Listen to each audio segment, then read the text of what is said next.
প্রথমে এখানে তেলাপিয়া মাছ নিয়ে নিয়েছি, 4টে বড় বড়, দেখতেই পাচ্ছ। এখন বাজে প্রায় রাত 8:30টার কাছাকাছি। তো আমাদের মন চেয়েছে এখন মাছ ভাজা খাবো, মানে মশালা মাছ ভাজা।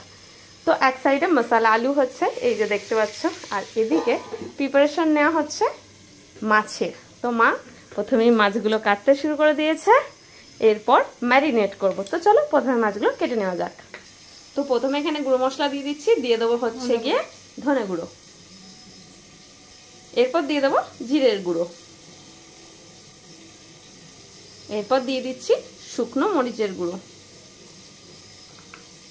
তারপর দিয়ে দেবো হলুদ গুঁড়ো,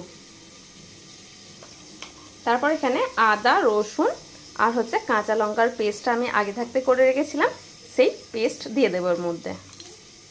এরপর স্বাদ অনুযায়ী তোমরা লবণটা দিয়ে দেবে। এরপর ভালো করে এটাকে মাছের গায়ে নুন হলুদটার মশলাটাকে মাখিয়ে নিয়ে মিনিমাম এটা 1 ঘন্টা আমি রেস্টে রেখে দেবো, যাতে মশলাগুলো মাছের মধ্যে ভালো মতো করে মিক্সড হয়ে যায়। তো চলো প্রথমে ম্যারিনেটটা করে নেওয়া যাক।